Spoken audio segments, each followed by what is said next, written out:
Good morning, everyone. Welcome back. Great to see a lot of the tables filled out with people. And you don't have to do it now, but if you're sitting in the exact same place as yesterday, I would challenge you to make some new friends and switch yourselves around. You can do it now. You can do it at the break. I just think there's so many people here to meet. Why restrict yourselves? I want to remind everyone that we still have an appreciation wall that you can add Post-its to. At the end of the day, we will visit that. I have taken the parking lot question. Oh, I missed one.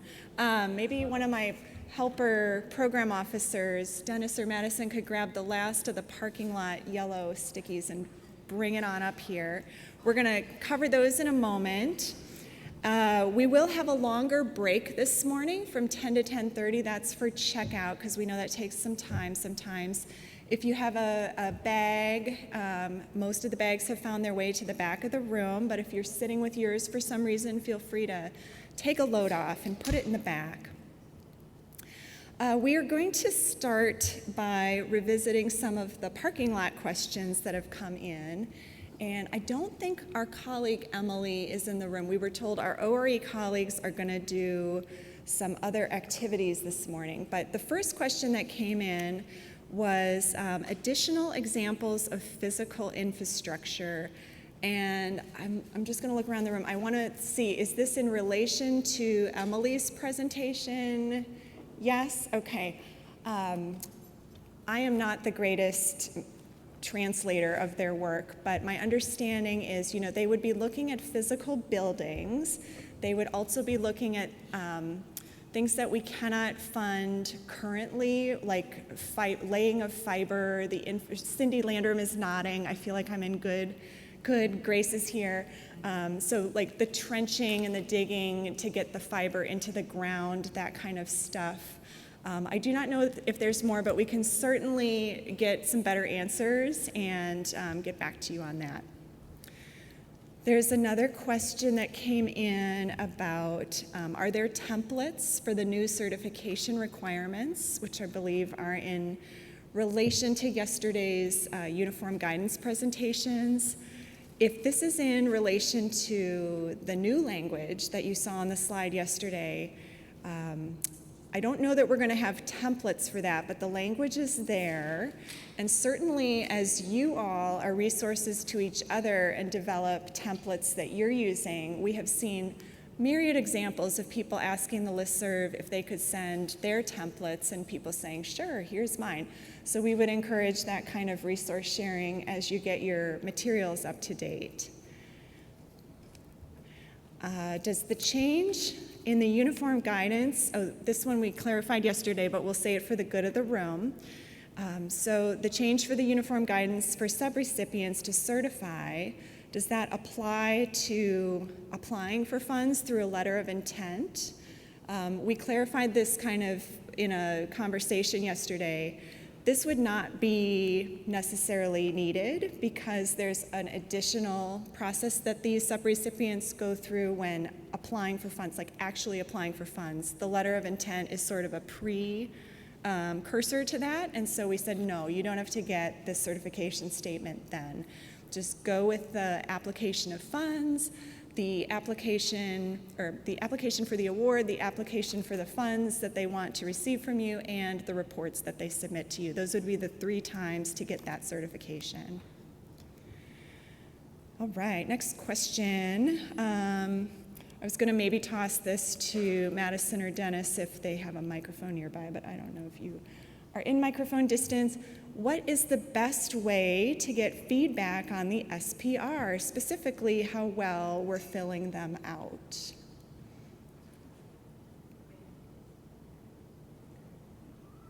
Did you? Dan. Sorry, Dan.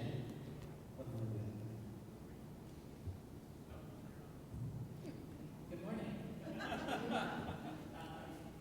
We as program officers try to give feedback in our, I think all 3 of us do emails about the feedback when we read the SPR reports.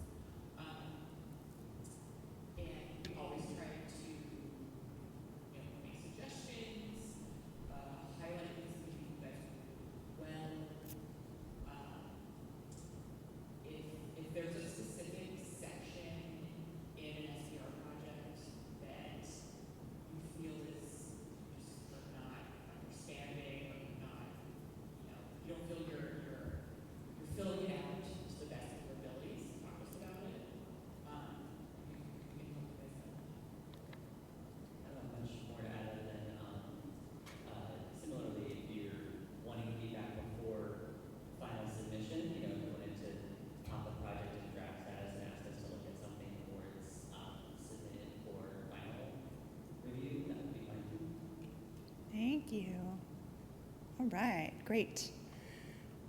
Here's another question about the regs, and I'm not sure I can answer it, but we can park it for the November open forum. For the new whistleblower regs, is that specifically related to federal funds, or if our agency already has a statement or training, is that enough? And does it apply to the whole SLAA or just the office dealing with LSTA? So again, I might have our legal folks back us up on this. I do think a training might not be enough because it sounds like there needs to be a certificate, something in writing, a statement in writing. And does it apply to the whole SLAA or just the office dealing with LSTA? We can get some clarification on that. It is about your larger internal controls as a state, but some of you are units within very large organizations, so maybe we don't need to have you have everybody sign those statements. We'll find out. Great question. Okay, now we've got, oh man, they're like multiplying. There's another little new question up there, so we can get it, but thank you. I would love to see 1-hour sessions online dedicated to both match and MOE. And then there's an agreed on here in another handwriting. So we hear you, and today you're gonna get an early one of those, and it will be online and it will be recorded. And if it's not enough, we can do more. Okay, summer reading incentives and giveaways. Child reading. If motivators are essential and incentives are motivators, then incentives are essential and allowable. Wow, great job, Sherlock. You know, I will say this, and we can ask our legal team a little bit more about incentives in the November forum. There was some new OMB language about prizes. You can read it in the 30-page handout that they put together. They do have to be supportable. Like, you have to prove that they are necessary and reasonable for the purpose of fulfilling the award. So read it and see if it passes muster for you, and then we can ask our legal folks about it. How about that? Okay, next year's question. Could we have next year's conference in Puerto Rico?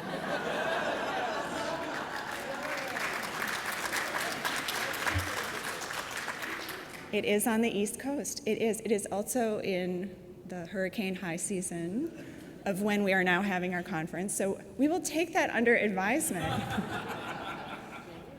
Yes, Puerto Rico, very popular, yeah. Okay, can the room be a tad less cold today? Here's what we've learned about the heating system in this historic, beautiful old building.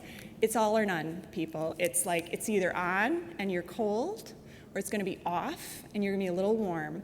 So they're gonna try to do a little bit of on and off throughout the day.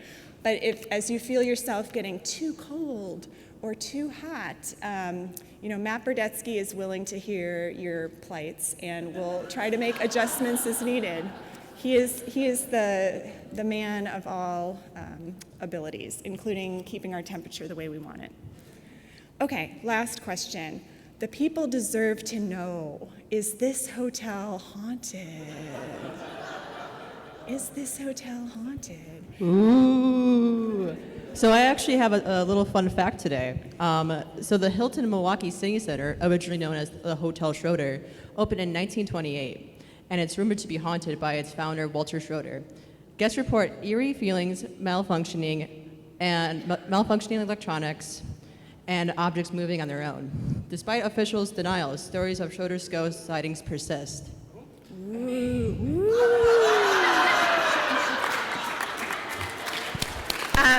Thank you, tech team. That was amazing. I want to point out, I want to call out Catherine from North Carolina, who's had an experience.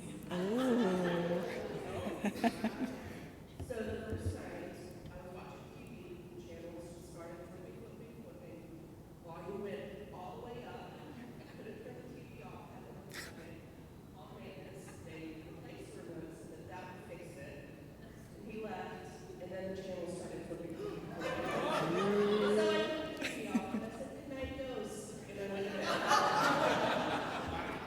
I think we have our answer.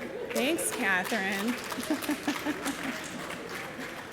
Okay, great engagement with the parking lot. And if you have other questions that arise throughout today's presentations, you can still put them there, and we'll take them back and get you answers. But now it's time to reveal the prize winners of the bingo card. We had 4 entrants, and I am going to, 5? Oh, well, bring it up. Now is the time. Okay.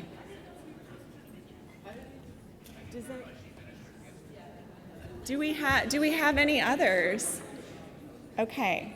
I'm going to call this number 5 because it's okay.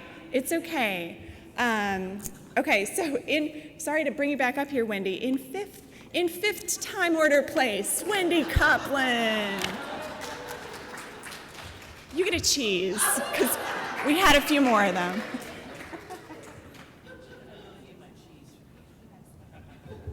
For more stress, more cheese. Okay, in 4th time order place, Jessica Otto. Get your cheese. In 3rd time order place, Laurel Sen.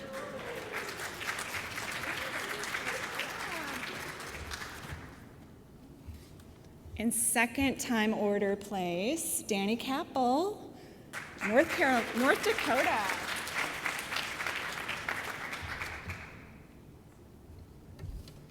And in 1st place, fastest bingo in the land, Christy Weinzer.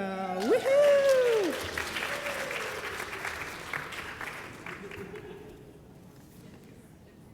We had so much fun with the bingo. Good job. Thank you. Another cheese. Oh, yeah. Do we have a speech? Is that what's happening here? Okay. We have a few questions from bingo that I was just going to start off the day. We're very close to our time to bring Cyndee Landrum up. But I thought I'd take 3 of the bingo questions, and if they apply to you, you just stand up. We could see who actually can answer these questions. So who has actually traveled to every state? Please stand up. Wow, Ray Walling from Kansas. That's cool. Who would travel to Mars if given the opportunity? Oh, we got a table of Martians over here. Okay, good job. And who lives within walking distance from their work? Wow. Yes, we got more takers on that one. That is very cool. All right, so travel theme, just to start the day. All right, well, we will do more of these kinds of things at the end of the day, but right now, I'm so honored to have our acting IMLS director address us. She was coming to us virtually last year on a screen, which she did great at, but said it was not her favorite experience, so we're going to try to make it better this year by having her look you in the eyes. This is her first Grants to States conference in person. We have not been able to do this before. Since March of this year, she has been our acting agency director, and we at the Office of Library Services, from which she was promoted, are so proud. We could not be prouder to have our leader in the leader seat for the whole agency, and she is crushing it. These are roller coaster times for our profession and our political, just America. So Cyndee is navigating all of it with an evenness and just a grace that is unmatched by anyone we could imagine taking her seat. So she's here to help connect the dots with the Grants to States work and some of the larger agency work. She's going to talk to us for about 45 minutes, and there's time in there for questions, so please be thinking of things, your burning questions, everything you wanted to know about IMLS. She's here to give you the most diplomatic answers to. So here she is, Cyndee Landrum.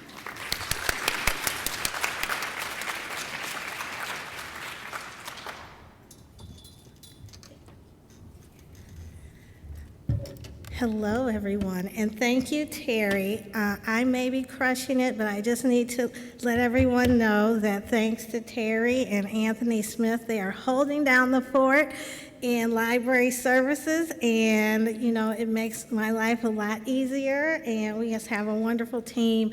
And so I am happy to be here live and not on Memorex this time. And I'd like to welcome you to day 2. And once again, welcome you to the mighty Midwest, because yes, yet again, IMLS Midwest roots run deep. I am not from Wisconsin. However, I am from the neighbor state of Illinois, and I do have a Wisconsin story, however, that involves a 20-something-year-old Cyndee, a personal ad, the Milwaukee Bucks, and a pathology resident who thought a good first date might involve showing me his tissue samples. But that is for the after-party conversation. So as Terry said, last year I joined you all virtually for the future session, and I shared with her that it was quite disconcerting and kind of surreal watching you all watch me. It was like the Talking Heads video. I was the head. So I'm really glad to be here with you in real life, and hello to our virtual colleagues. And I just want to plus 1,000 all of the appreciations and gratitudes that have been shared by Terry and the Grants to States team. And I also want to give the Grants to States team and the ORE team a round of applause. Yeah. Yet again, they have designed another engaging and impactful conference. So kudos to them. This is the conference to be at, and I know we all have a lot of conferences. The LAs they just go wild, but this is the one to be at. And I just want to say that on day 2, I am encouraged that our new colleagues in this work were not scared off, and they have voluntarily stayed after learning all the things they needed to learn and hearing all those acronyms. SPR, PLS, you get it. And then I am super grateful for our tried and true state colleagues who are yet hanging on with us for many years and through our various iterations of this foundational work. And I call it foundational because the work that you all do, that you sustain and nurture, in your states is really core to the agency. Grants to States is universally beloved across the aisles of Congress, in the White House, and in the field.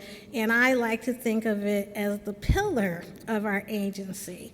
And of course, you may know or heard that, there are a lot of places, a lot of colleagues out there that want to imitate what you all do.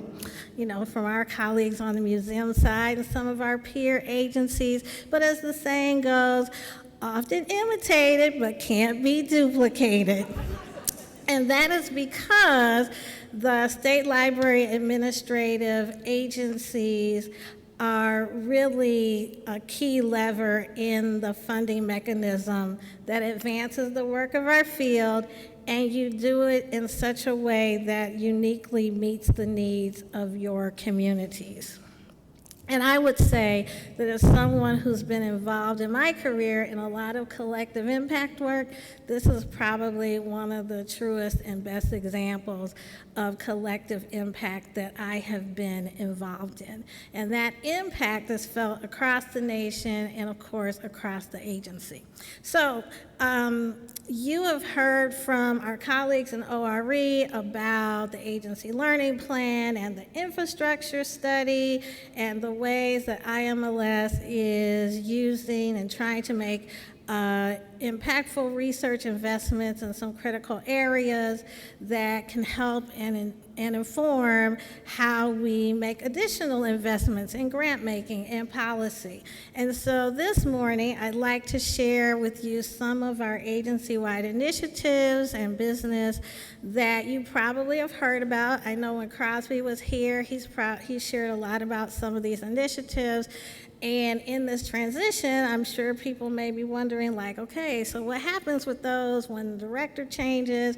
And so I kind of wanted to give you some updates about some of those things and sort of tie them into the work that you are doing, and kind of maybe talk to you about how you see them tying in, if you see them tying in, maybe they don't tie in. Maybe there's some challenges that we should be aware of when you think of some of this work. So after sitting through all of the yesterday's Wisconsin-themed sessions, I went back to my homeroom. This actually had a title, but then I went back and I was like, okay, maybe I need to get with the program and come up with a theme. And so I started with Have You Curd? Because, you know, I love a good cheese curd. It's my favorite Wisconsin delicacy.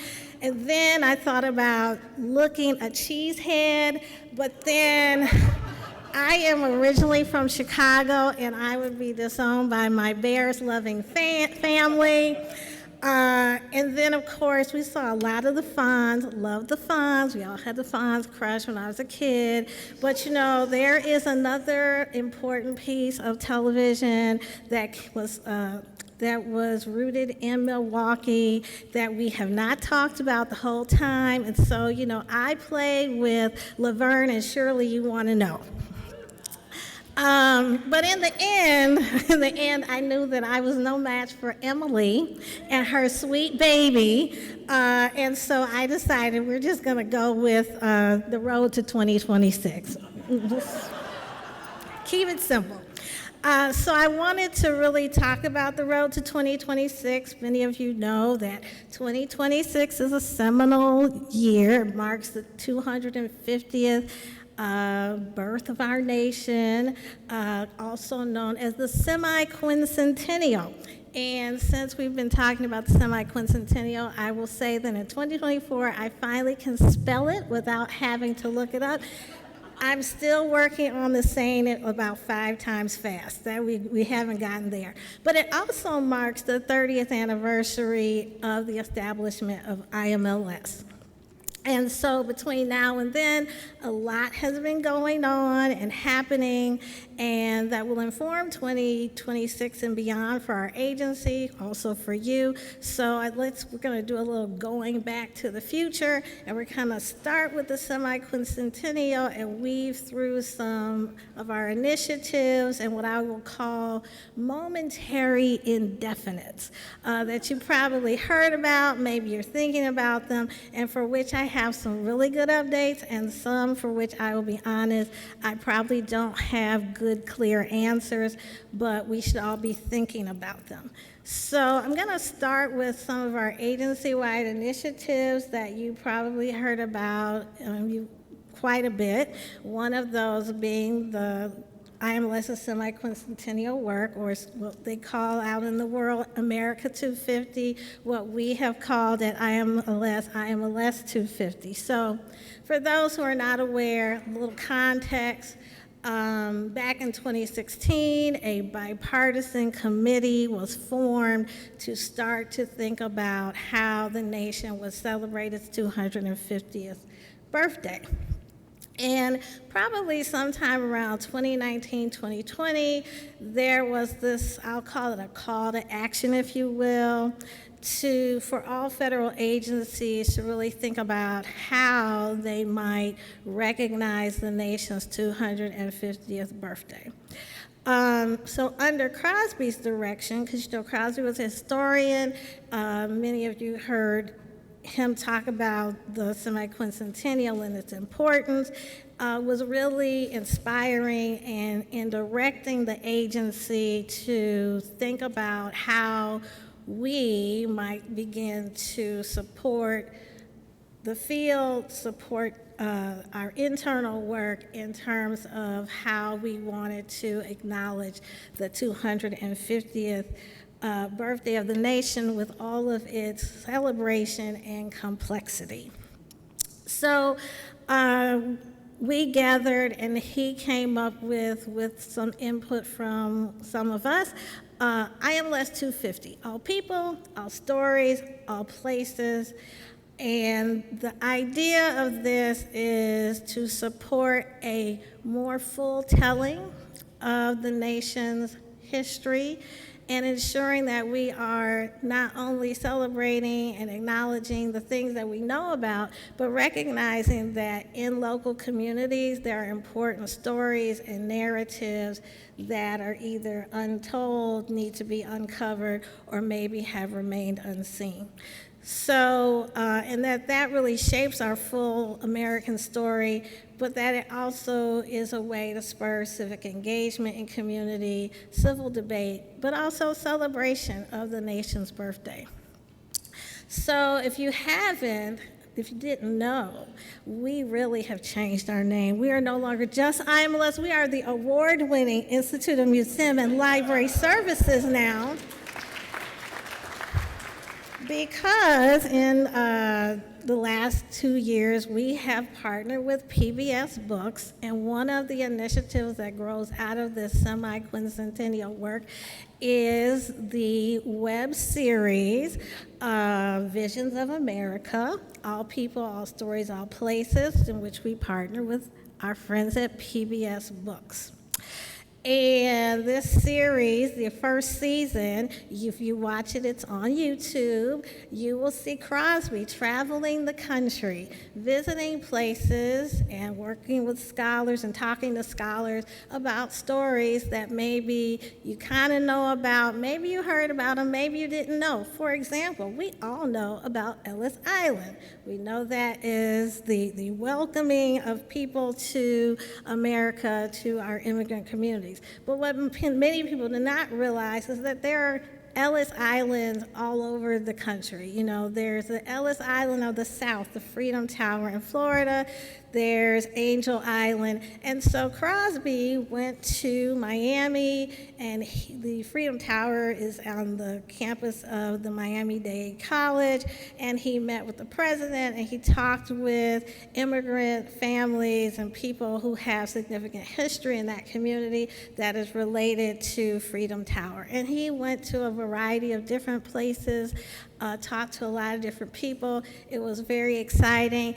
And then the Michigan Broadcasting Association said, kudos, you all did a great job. And they sent us a fancy, shiny award. So, to which we were very, very excited. And we still haven't changed the business cards, but the award looks really great. But one of the things that I will say that I'm very proud of is that our decision to begin to think about this work not as a destination. So many agencies are thinking about what they're going to do in 2026 or what they're going to do on July 4th. One of the things we've sort of built a body of work and frameworks that really think about preparing us and seeding this work along the way. And it really has deepened our connection with the larger America 250 effort. So we are ex officios on the commission. And as you may or may not know, the chair of the commission is the past U.S. Treasurer, Rosie Rios, and we've been able to have some conversations with her to make sure that when they are thinking about America 250, that they are thinking about libraries and museums. They have lots of really interesting ideas, and I often sit there and go, yeah, but we already do that. We've been doing that for years. Hey, Chair Rios, I think you need to go talk to our library friends. We also know and have learned that for many of you all in the States that this whole 250 thing is bowl of cherries, and some of the cherries are super delicious, and some are like at the bottom because some state libraries are part of their A250 commissions and some are not.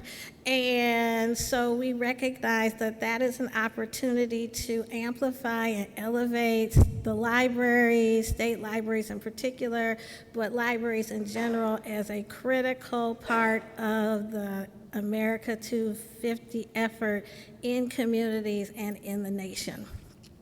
Now, while I say all that and it's raised the profile, what has not happened yet is dedicated funding opportunity, right? So, I think Matt talked about unfunded mandates. Our least favorite thing in the whole wide world is an unfunded mandate.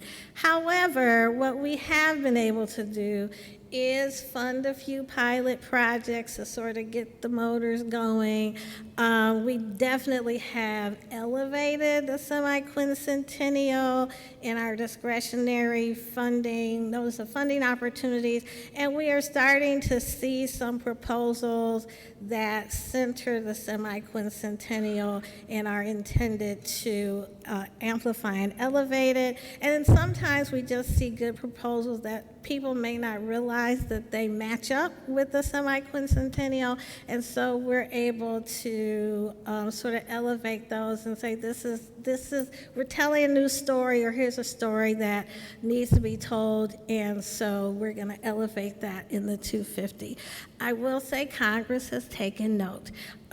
In the last budget proposal coming out of the House, they were very happy. They just, 250, keep doing that, keep doing that. Yes, we'd love to keep doing that. We also love for you to make sure that there's money for us to keep doing that, because there also was not that in there, keep doing that. And so, but it does, in elevating the profile of the agency, allows us to have those critical conversations to say, we'd love to keep doing that, and we'd love to keep supporting our museums and libraries to do that, but we also can't do that if you want to not fund that or not fund us in any way, or cut funding. So it's kind of a nice thing in that way. But I'm really curious from all of you, because I don't want this to just be me blasting you with stuff, to find out if any of you in your states are working on anything at the state level around 250, if it's a conversation, if it's not in the conversation, if it's maybe a little bit more challenging to think about working on things like the 250 and the semi-quincentennial. So I'd be love to hear what you all are up to around the semi-quincentennial.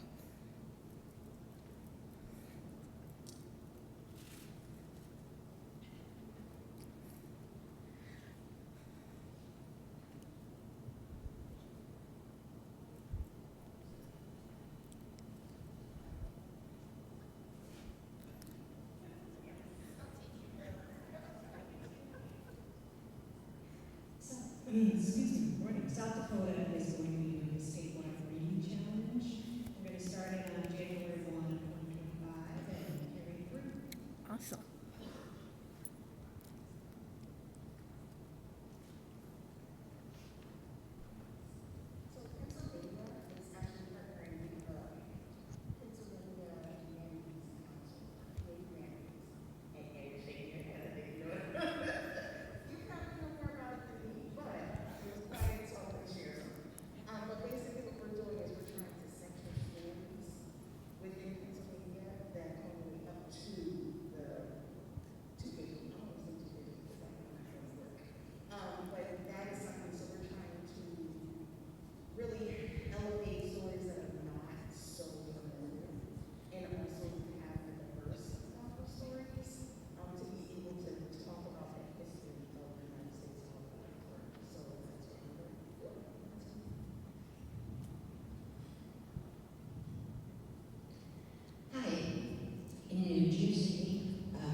State constitution that was kind of used as a model for the national constitution, at least that's what we claim.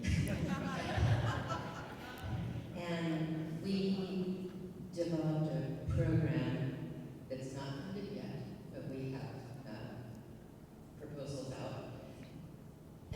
going to work with state archives and the state library.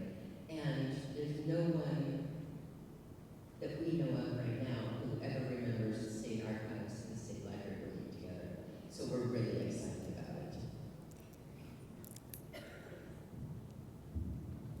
So in North Carolina, the state library is within the Department of Natural and Cultural Resources, which is heading the American 250 in our state. And so they've already done some programming around it, and their themes are past, present, and future revolutionary in North Carolina, and that is focusing on the historical events of the revolution in North Carolina, and also when are we us capitalized U.S., which is an exploration of the ideas of freedom, civic responsibility, overcoming challenges and changes, lean into the ideas of democracy.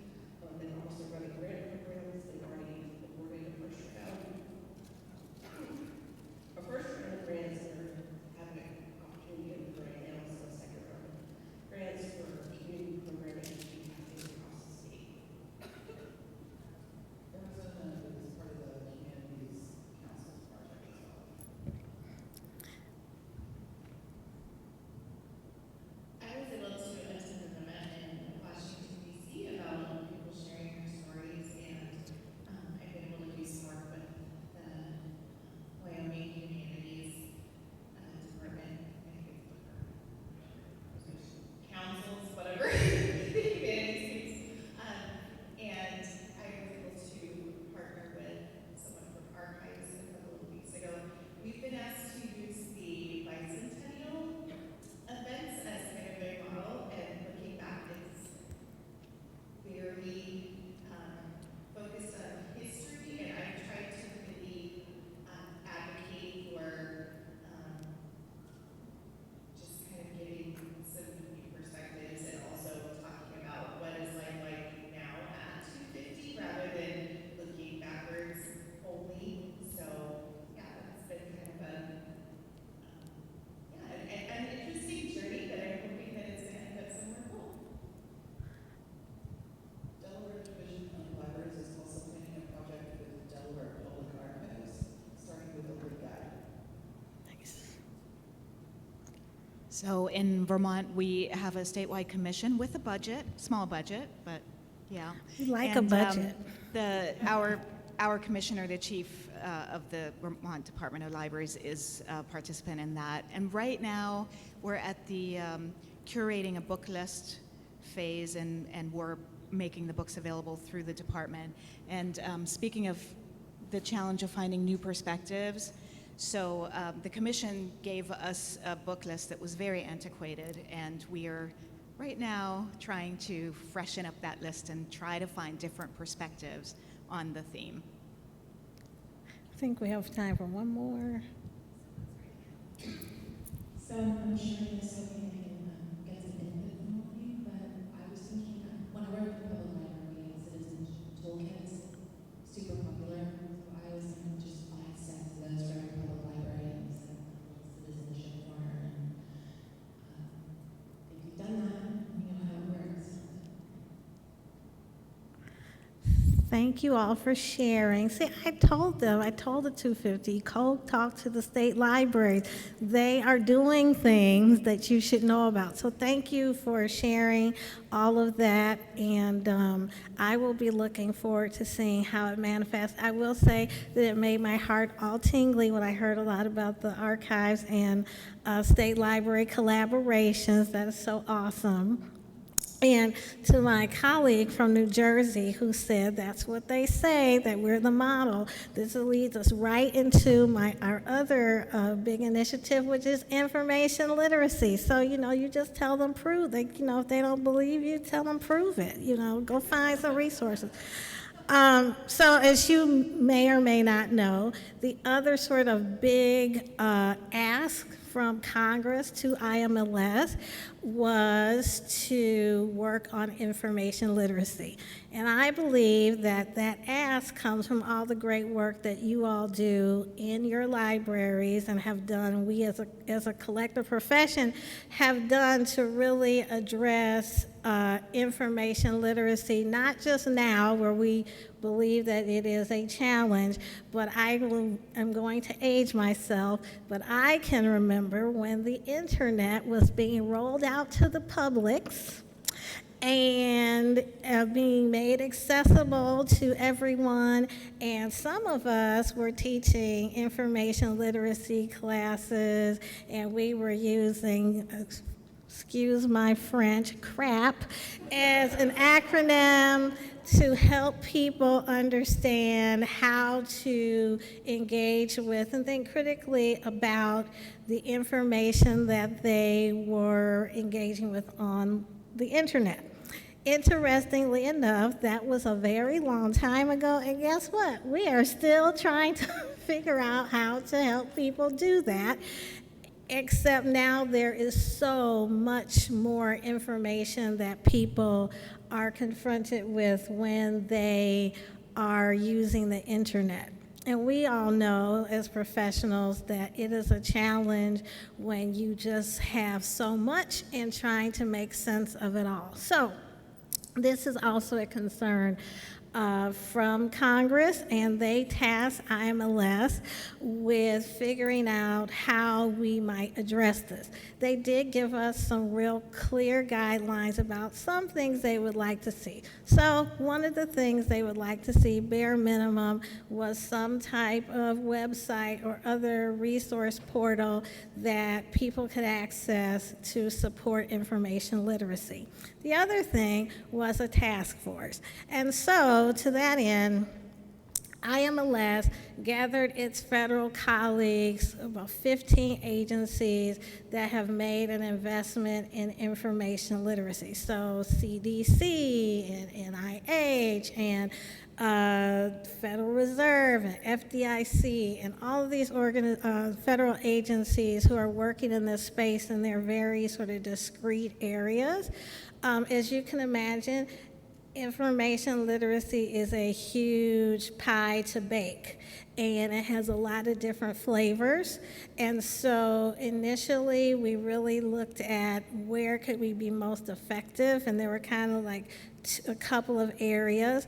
One was financial literacy, the other was health literacy, and then digital literacy, which is necessary for all the literacies today. So gathered those folks together, but then also talked to our colleagues in the field who are actually on the ground doing the work every day, who are incorporating information literacy strategies in the programs they design, because we know that information literacy is very much a local issue. It looks different. It has to look different. The challenges are different depending on your community. It could be health, it could be finance, it could be digital literacy in general. It could be a lot of literacies, and so we couldn't be super prescriptive with whatever we came up with. So last week, we launched the informationliteracy.gov. It is a website that has access to a number of these resources from federal agencies, as well as some community-oriented organizations that are doing this work. There is a wonderful, or two webinars that will guide you through the site, tell you what's on the site, tell you how to access this information. We also invested in several pilot projects across the museum and library field to support information literacy efforts. I do see, again, our colleagues from New Jersey have a project related to some legislation that codifies information literacy for them. And so they are working with the state library, the Department of Ed, as well as public libraries to sort of fill in the information literacy ecosystem And I believe they're going to be doing some convenings, producing some products that all of us can use. And I know that there are some states who may already have this legislation, or who are hearing the buzz around their states that there's a desire to codify information literacy in the legislation. So what we hope will emerge from that particular project are some nice toolkits. We love a good toolkit, and other resources that can help you sort of navigate, like, okay, we've got legislation, now what? How do we make it real? How do we work with all of the people that are part of this ecosystem so that we can have a more information literate community, more information literate population? So I would ask you to go check out the website, look at what's there. But I'm also really curious about, like, what is sort of, how is information literacy showing up for all of you in your states? Is it something that you all are seeing show up at the state level, and are public libraries engaging in information literacy work?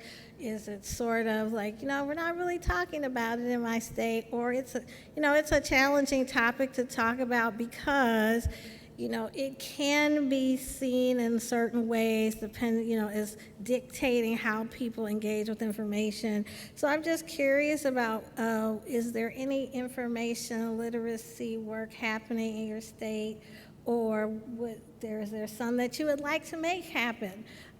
So yeah, what's the information literacy landscape look like on the ground for you all? Hi, good morning. In Hawaii, we just got funding through the state legislature to start a digital literacy program that is administered by the state librarian. So in the last couple of months, we put out an RFP, and we're engaged with an organization called Mapunawai in Hawaii to teach digital literacy classes. Super basic. We're down to, like, this is how you turn it on. And I've been at a lot of these classes, and it's full of a lot of the kapuna, the elderly, but also those for, it's like related to workforce development. So you have other people too who have historically worked in the trades or things like that and have really never touched a computer. Like, everybody knows how to navigate their phone, but how do you stay safe? How do you stay safe online? Navigating your email, website, and everything like that. So it's really, and I attend some of these classes, and it's really been awesome to see that there's a huge need for that still. So, thank you.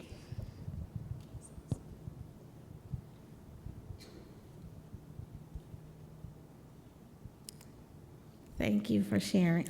I've got Cyndee. Georgia is working on digital connectivity and digital literacy, receiving funding from the Governor's Office for connectivity devices and public Wi-Fi, as well as digital literacy on-demand training. Nice. Thank you. Thanks for sharing. And again, please use those resources, connect with informationliteracy.gov. There's a lot there that can support any work that you are doing, but also that you can share in your communities with libraries that that might be doing that work. Final big thing I want to share is, you probably heard of this, maybe you haven't heard about it, but there's this thing called the President's Committee on the Arts and Humanities, also known as PCAH.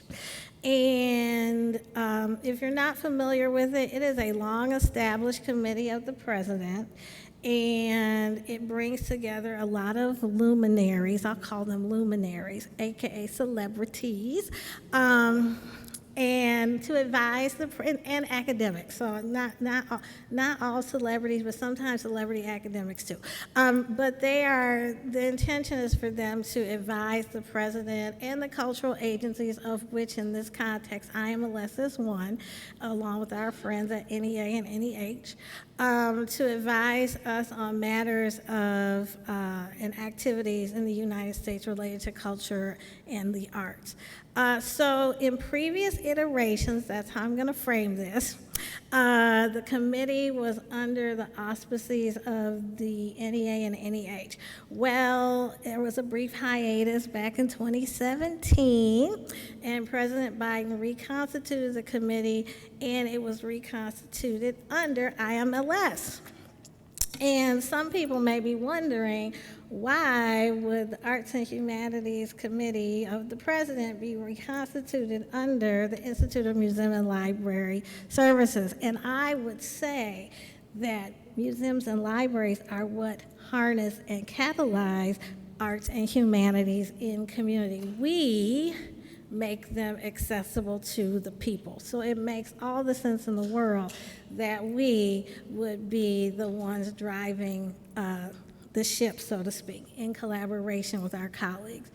But since that reconstitution of the committee, PCAH has met a number of times. Some of us have gotten to see Lady Gaga, like I have a picture of the back of her head. She had her hair, it was real cute. So I got to see Stephanie, and a few other really cool people have great interest in the work of the humanities, but also libraries. So in case you didn't know, but you probably should know, a real big library champion is our friend Jen Garner. Woo, yes. And she is a big champion of libraries, and as are many people on the President's Committee. And so, but they have taken up some really interesting work over the last year that will emerge, and you will hear about it, and two things in particular are of interest to us. But one of the things they're looking at is AI and its impact on the arts and humanities. So, in fact, next week they will be holding a meeting convening of really important people, and they're going to let me sit in and listen. So I'm really excited about that, about AI in the arts and humanities.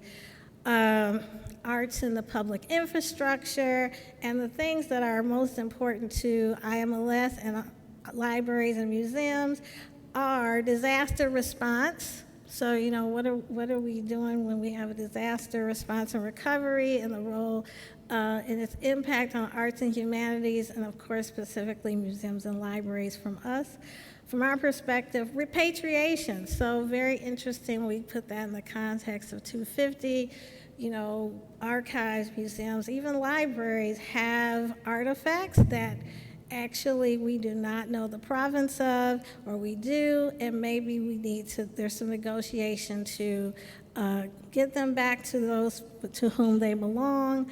And then the one that's my favorite is libraries and creative placemaking. We know libraries are really essential to placemaking in community, but what role can they play, the variety of different roles in driving placemaking in partnership with, particularly with entities that they might not ordinarily partner with. For example, I'm thinking about archaeologists and anthropologists and people of that type.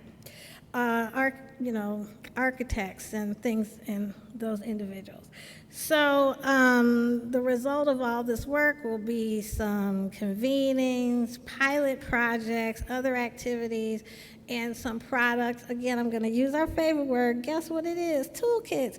That we can all use as we're thinking about some of these things in our own community.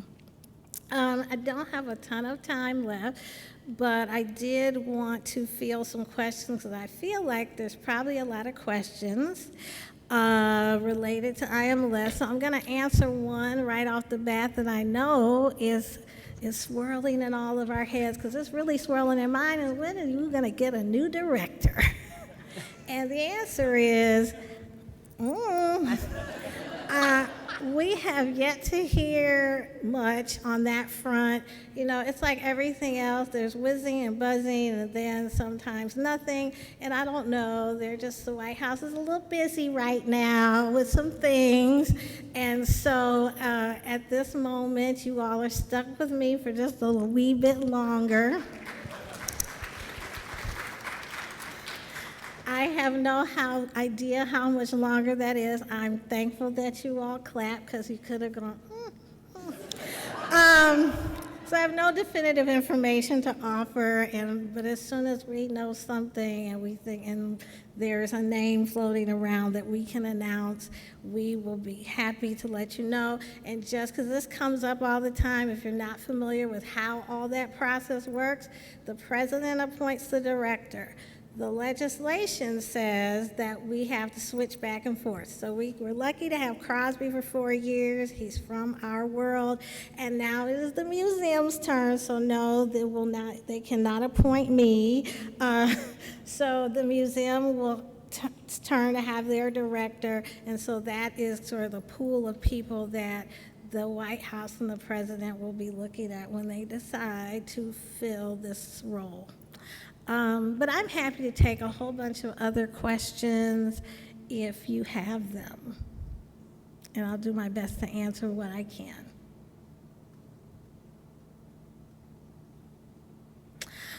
Well, I'll close out with this and just say a few things. The other things people might be wondering about budgets. I'm not sure. I think we anticipate, given an election year, we'll be on a CR. I just want to say thank you for your patience over the last few years because things haven't always gone the way we would like them to. And so your patience with us sort of having to get money to you in fits and spurts is not optimal for us, and we know it's not optimal for you, but we are grateful that you are patient when we are in these sort of in-between times. The other big piece of things that'll be happening are reauthorization. You heard Matt talk about infrastructure, and I know someone asked, what happens after the infrastructure study? Well, a lot of things could happen, and maybe just doing some expectation setting here, Congress could, in a few years, because it is Congress, they could say, yes, we see this as an issue, we might want to fund this, but right now, even if they came tomorrow and said, yes, we want to fund library construction or whatever, we have to be authorized to do it. So over the next year, we'll be working on our reauthorization, which gives us the parameters in which we can work and what we can do. And that is a process that happens internally, but also externally with the field. And so, that is sort of forthcoming, but that is a 2025 endeavor. And so we will look forward to moving forward on that and hearing from the field through the associations about the things that you think are important. I think you talked about a few of them today. So that is what is on our horizon. And if that is, no one has any questions, I think I have, for the good of the order, closed out what I need to say, and hopefully it wasn't too cheesy. All right. How a classic Wisconsin supper club offers a wide variety of culinary delights. Do not forget the pickled radishes. At least Ben will get all these jokes. Thank you for being so close to me. We're going to start with the admin costs. We talked about indirect costs and administrative costs yesterday, and we're going to revisit them today. One of the basic financial principles that comes out of the LSTA legislation is the 4% administrative cap. These administrative costs are associated with the SLAA's overall management, oversight, administration of plans, programs, and activities funded under the IMLS LSTA program. They must still be necessary, reasonable, allocable, and allowable costs. SLAAs are allowed to use up to 4% of their federal funds from the Grants to States program to cover administrative costs, but you're not required to do so. You can cover these costs with state funds if you choose to do so.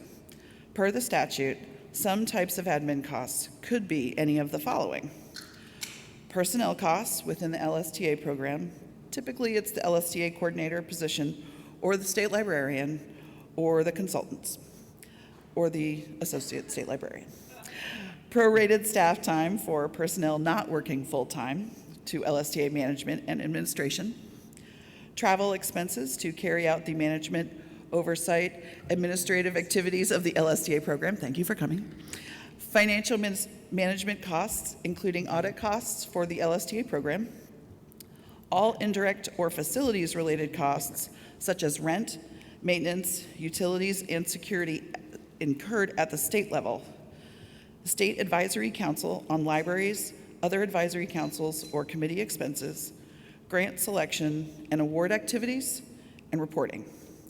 We have an administrative cost memo in the Grants to States manual, which I know all of you have memorized, that goes into fuller detail.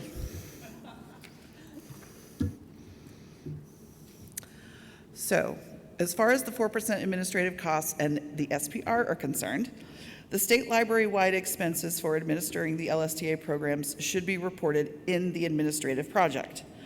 Other operational expenses in the project budget should only be used for indirect costs incurred.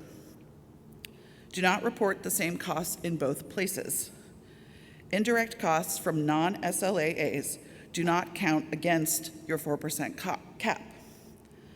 State-level specific questions should be directed to your program officers.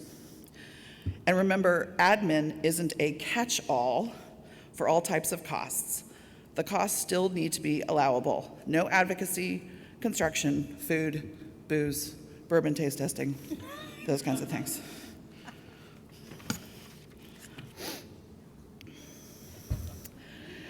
These are some procedural tips when working within the SPR. We know having to stave consistently may seem as stinky as lutefisk at first, but we hope that over time it will become a natural habit of working in the SPR.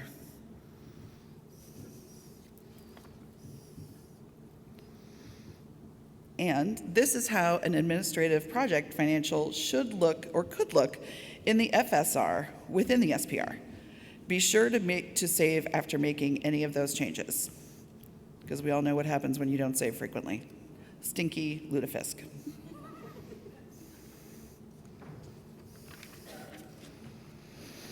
And within the FSR, admin costs are included as part of the federal share of net outlays, or the total amount of LSTA funds spent by the state library or SLAA. This is a way to cross-check final numbers within the SPR prior to final submission to IMLS. And now I'm going to pass it over to Dennis.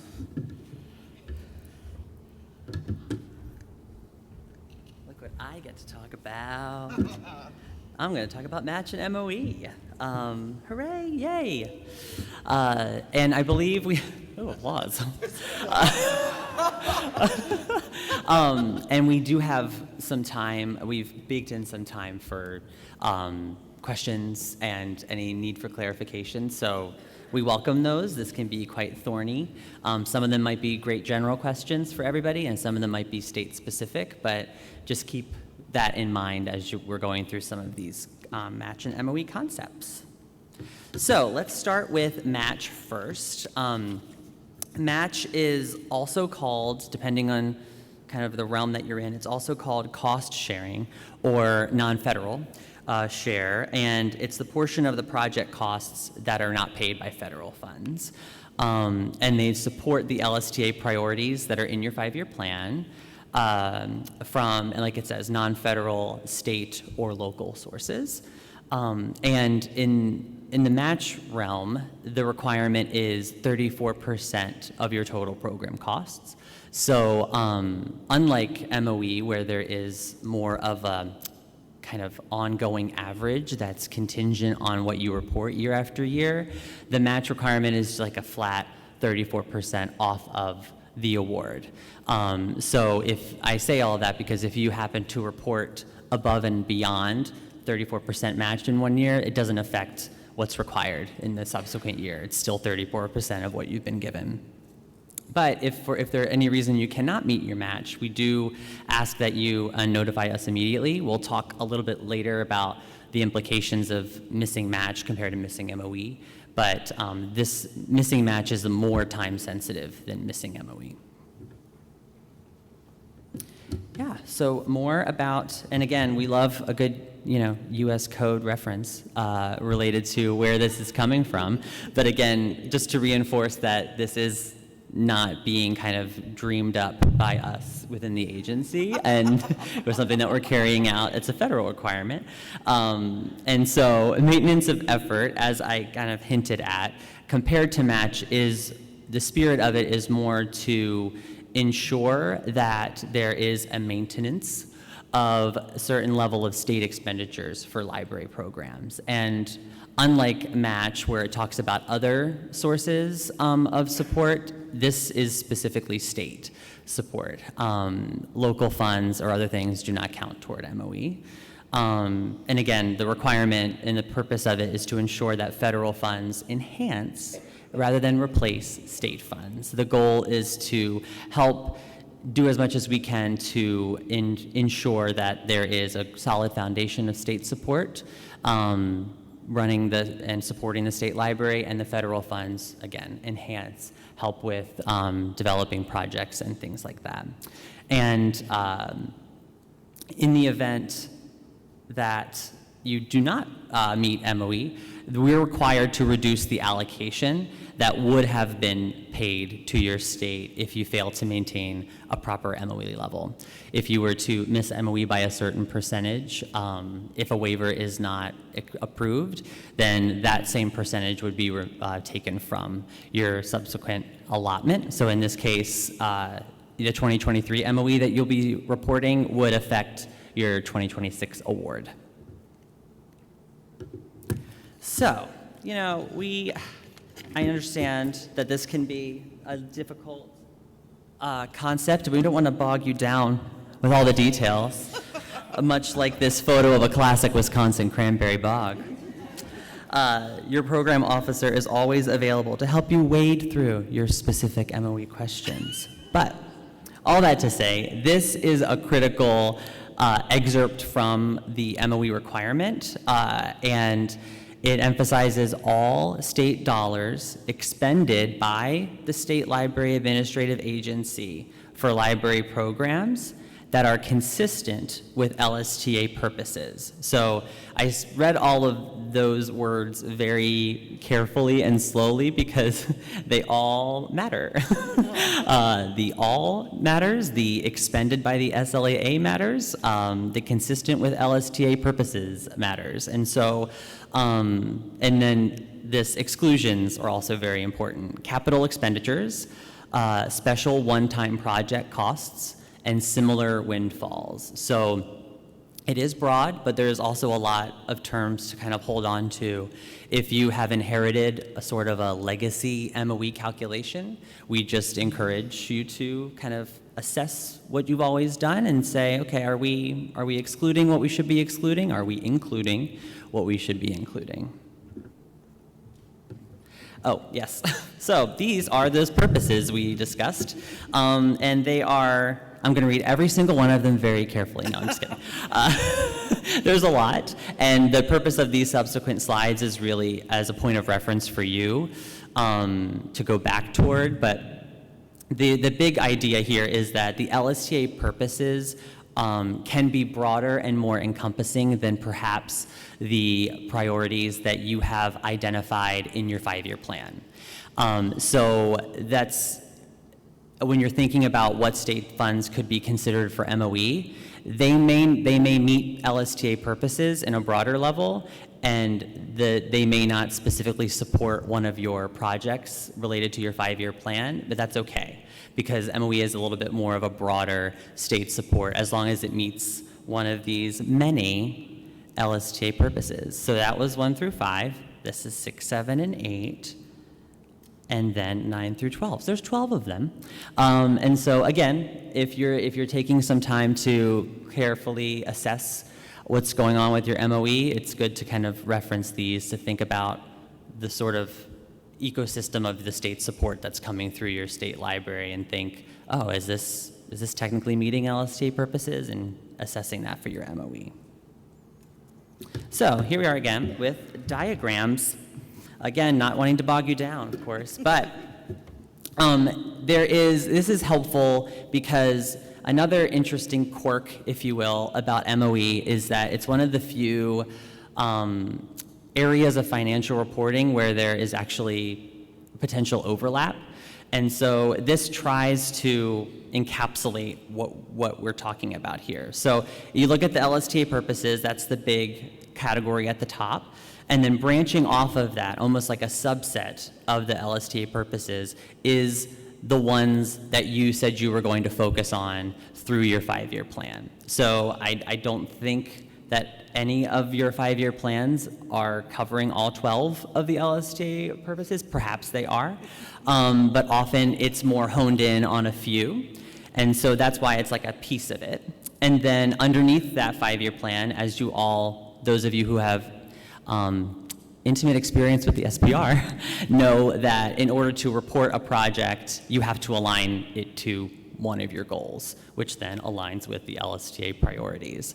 And so under those projects is where you report match financials, which you've seen in the column of LSTA, or whether it's state, or whether it's other. And that is where the state match can fall into there.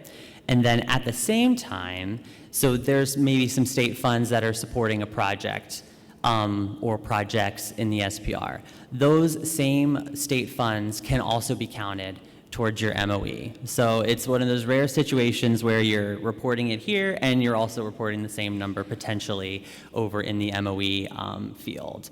But they're also, as you can hopefully see demonstrated here, the state match portion of your projects that you report could only be maybe a smaller fraction of a larger state funding that you're capturing in your MOE. So it's complex, certainly. I'm not under any delusions that there will be more questions about how that works, but that's sort of an attempt to give you a general layout of how it works.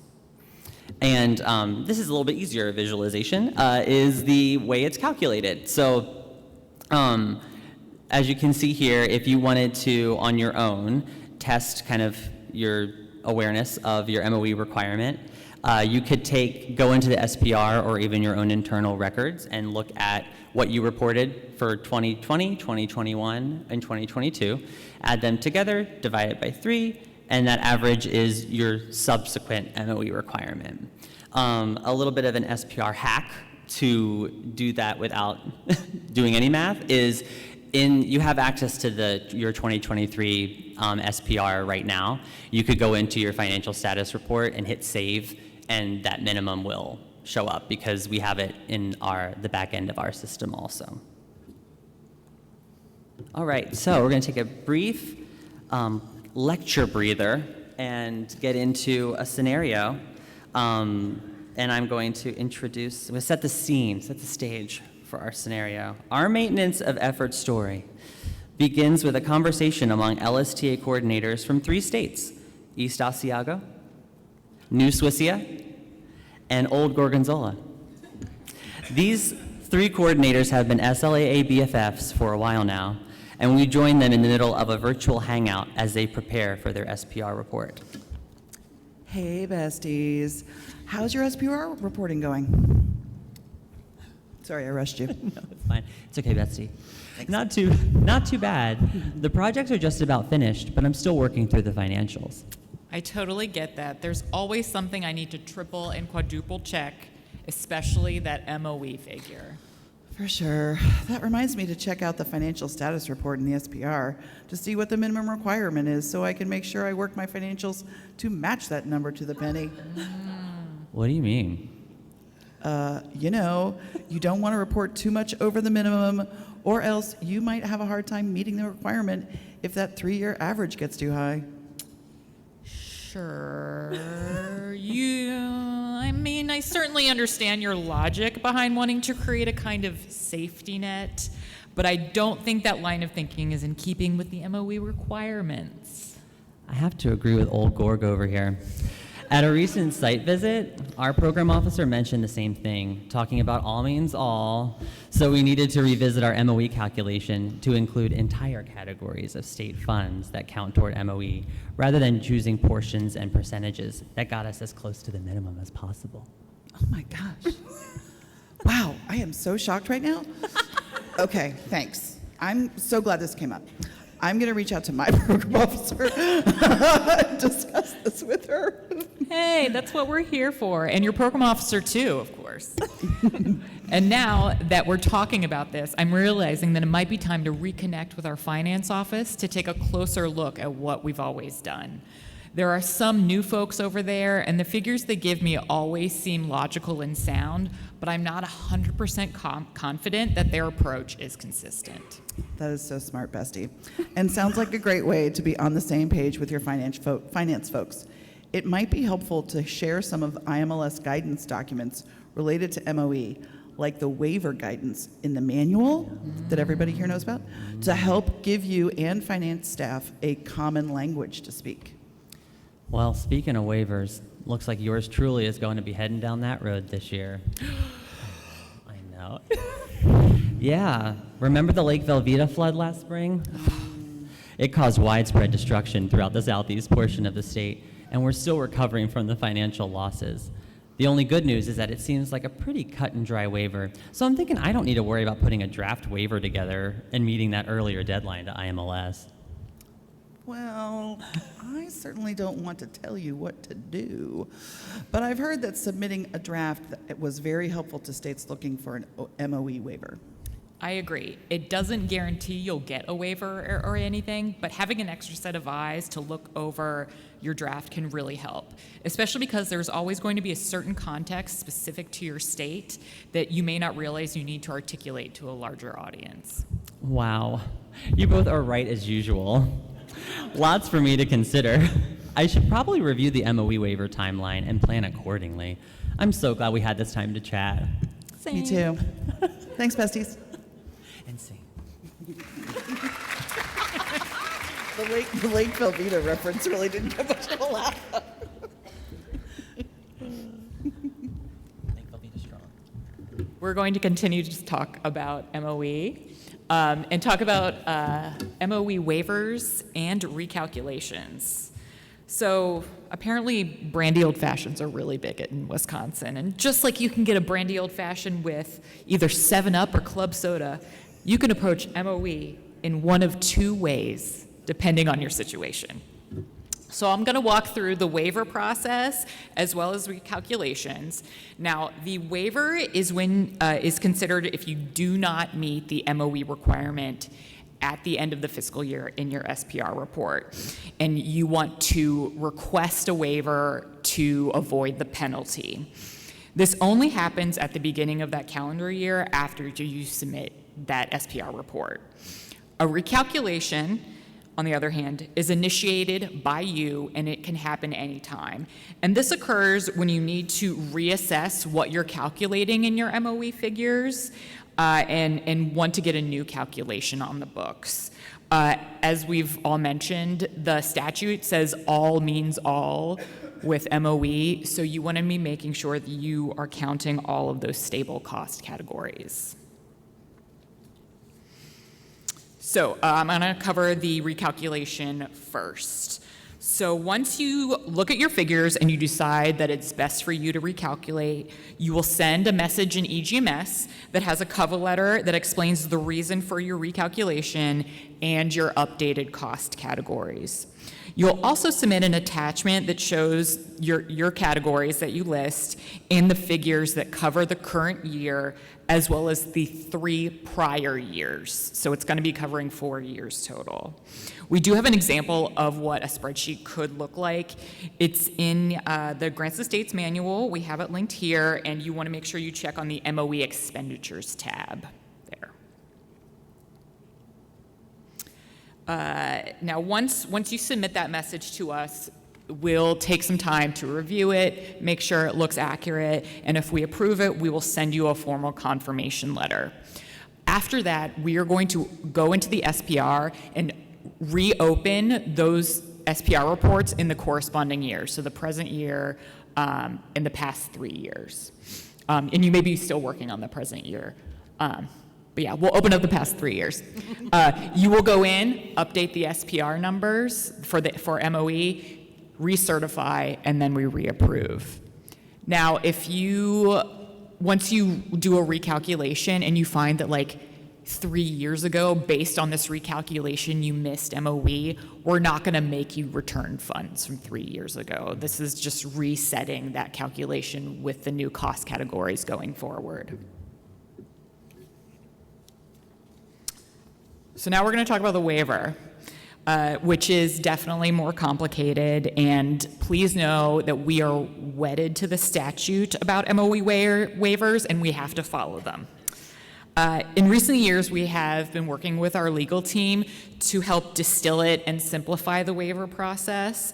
And it's our desire to communicate what is weighted most in that waiver process and make sure that is a transparent process for everyone. Now, the big thing is we must determine if a waiver would be equitable based on exceptional and uncontrollable circumstances. This could be an unforeseen decline in financial resources. It could also be a natural disaster that you experience. But we have to look to make sure that these types of instances are affecting those MOE figures directly. So if the financial situation in your state has gone sauerkraut, you may be able to demonstrate that you're eligible for an MOE waiver. Most of our waivers that we see coming in are around financial hardship, and these need to be circumstances that are unforeseeable and uncontrollable, unforeseen. One example that we see often is that many states count salaries in their MOE. Now, if your salaries are lower because you've had a lot of retirements and resignations that year and you're just having a really slow hiring process, that's not generally seen as a justifiable reason for a waiver. However, if, let's say, there is a natural disaster or something has happened in the state and it's caused you to reallocate salaries to another set of funds that is needed for the state, that may pass muster for a waiver. So, assuming that the state, and we're talking about the state as a whole, is able to make adequate showing of financial hardship, we have to determine if it would be equitable to grant a waiver. So first we examine the state as a whole's actual appropriation for the year in question, and we look at the proportionate amount of overall revenues in the state in that same year. So we're looking at appropriation versus revenue in the state as a whole. Then we examine your individual SLAA's actual appropriation for that same year. We look at those two numbers and compare them. And what we want to see here is that the cut at the SLAA level is proportionately the same at the state level. If your SLAA is being affected more than the general state numbers, that we would not find that equitable.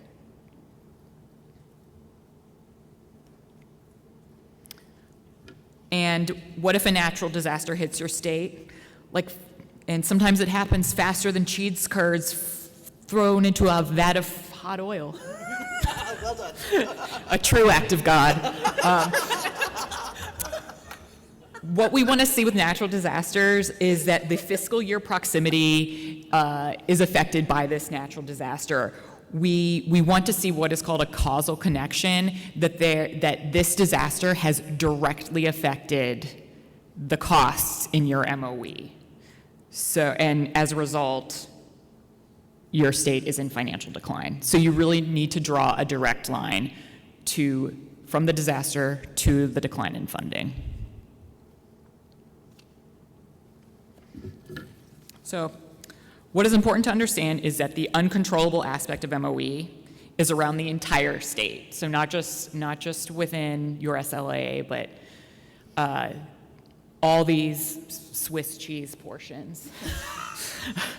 and that it points back to, was this within the state's control, or did this happen as a direct result of something that no one could control?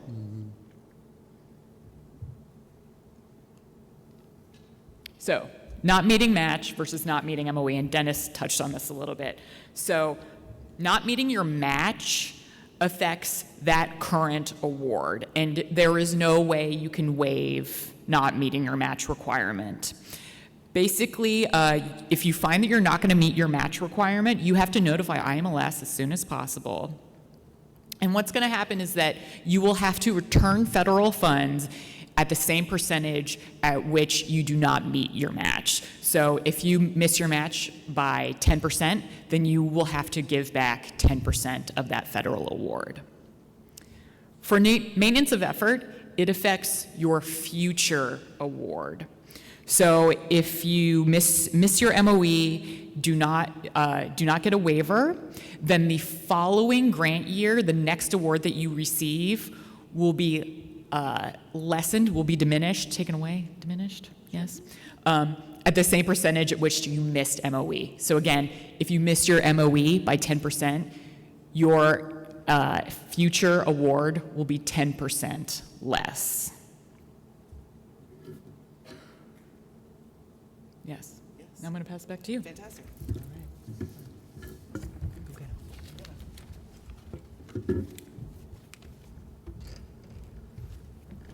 Okay, that was a lot. Everybody take a few deep breaths. Roll your shoulders. That's a lot. MOE match, it always throws me a bit. Okay, we're going to talk about financial management procedures. Yeah, let's get going. So first, we're going to discuss requesting payments. This is what it should look like when you've requested a payment via eGMS. If you're confused, great. Please reach out to your program officer. I'm really happy that none of you were like, what the heck?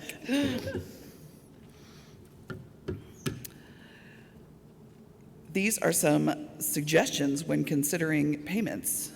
Get to know your finance office. Utilize eGMS features to stay abreast of finance office activities. Requests submitted at the end of the quarter may take longer to process. So don't be a brat when it comes to connecting with your finance office. It's a bit of a reach, but I like it. It's a great slide. We touched on this yesterday. How to get paid fast. You're going to submit no more than one payment request per week per award going forward. You can request payment as an advance or as a reimbursement, but not both for the same time period. And please avoid overlapping payment periods.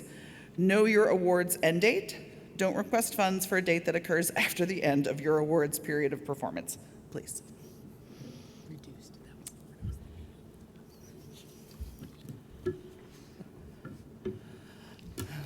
Returning funds. In some situations, it's necessary for an SLAA to return funds to IMLS. Example situations from our guidance include when the SLAA or IMLS made an error in the drawdown, return the funds immediately to IMLS. Or when the SLAA or any of its subrecipients does not obligate grant funds it has drawn down as an advance within 30 days of the drawdown, return the funds immediately to IMLS. You can see the two primary methods for returning funds up on the screen. We get a lot of questions about exactly how to return the funds in terms of procedures. They are up on the screen. SLAA funds should be reconciled on a monthly basis and should adhere established internal controls.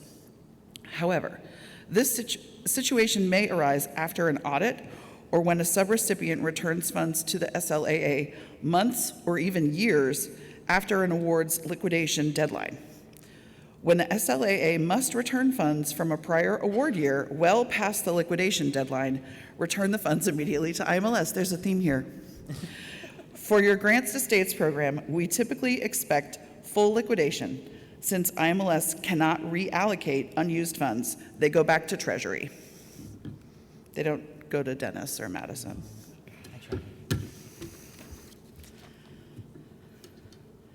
Advances versus reimbursements. All previously requested advance funds must be fully expended before submitting your next request. Advances must be spent within 30 days of making the payment request. We can't stress this enough.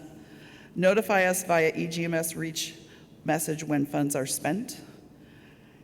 And at this point, and reimbursements may be a more appropriate approach than advances, but please reach out to your program officer to discuss the situation if you have questions.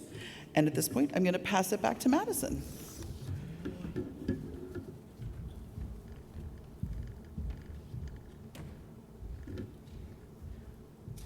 Now, I want to touch on indirect costs and modified total direct costs.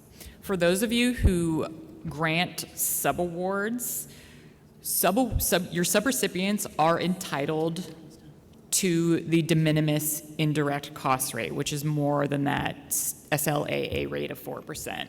Currently, the de minimis rate is 10%. It is going up with the new regulations in October, but you are required to honor a subrecipient's rate. If they're claiming a federally negotiated rate, you should require them to provide the documentation for that. And subrecipients don't have to take the full rate. If their rate is 20%, or if they're using the de minimis rate of 10%, they can actually take less. They can take 5% if they prefer. Now, what is key is that if using the de minimis rate, you have to be aware of the modified total direct costs, and it is outlined in 2 CFR. And this essentially means that there are things that you have to take out of the budget when determining the amount that goes towards indirect costs. So I'll go ahead and read the citation. It means MTDC covers direct salaries and wages, fringe benefits, materials and supplies, services, travel, subawards and subcontracts of the first $25,000. It excludes equipment, capital expenditures,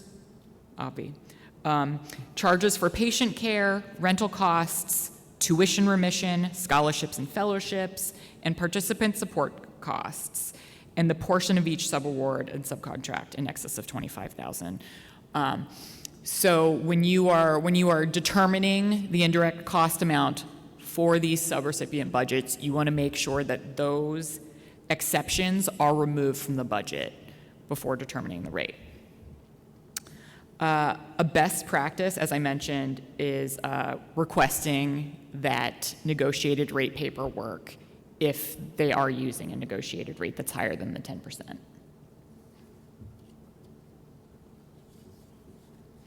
So here are some budget examples of providing enough information in the budget for salaries and wages in the SPR. When filling out information, please provide the position titles and the FTE equivalents, especially when you're accounting for more than one staff person in this budget category. Now, these 2 screenshots here provide great examples of budget descriptions. The first shows the differentiation between LSTA and state funds, and the one below it shows how a single staff member's salary is allocated across multiple projects. Now, remember that for staff, we do not need names, we just want position titles. For other operational expenses, these are only for those indirect costs and should only be used for a subrecipient's indirect costs. If you, the SLAA, has an indirect costs, those should be represented in the administrative project, not this project, not the direct project. Now, here are some examples that we have on the screen. The 2 descriptions at the top were returned because the charges described are not what one would consider indirect costs. We could see how these types of charges could be misperceived as other charges because they don't seem to directly fit into any of the other budget boxes. But for the purpose of the SPR, however, this category is solely reserved for indirect costs. Both of these instances at the top, it would be best to put those costs in the services box. Now, the example at the bottom is how it should be used to capture the indirect costs of subrecipients. This specific indirect cost rate percentage that was charged to the subrecipient's grant is key and encouraged. We'd like you to include the rate in the box. And if your project, if you're bundling and you're combining multiple subgrants with several recipients, you can itemize that box. So you can list each of the subrecipients and include their rate.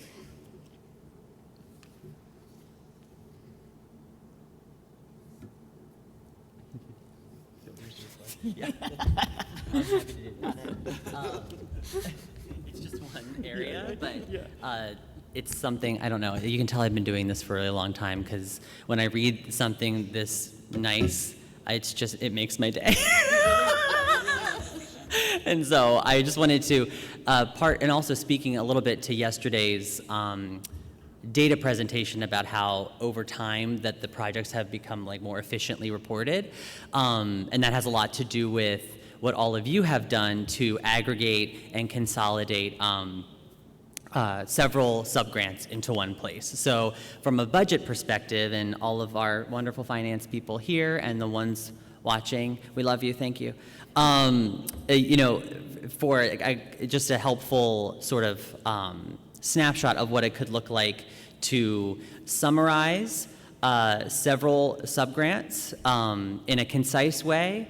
And so this is kind of an example of that, where there were several subrecipients. They were all kind of in a similar category, as you can see, and they give you sort of a top-level description of what was purchased. And then the details can be found in another place. In this example, there was like a spreadsheet that they were using internally to track all of these, and they just attached it as additional materials. So you didn't have to reinvent the wheel. If I can find those details and look at them elsewhere, then I have everything I need in this report. So, and that's what we want to encourage, that like most of you probably are having these sort of standalone methods for tracking these details. And so as long as we have like a top level summary here, and as you can see, it tells you what all of the recipients were required to provide a match. So we see all of that listed here, and it points to the number. Everything matches.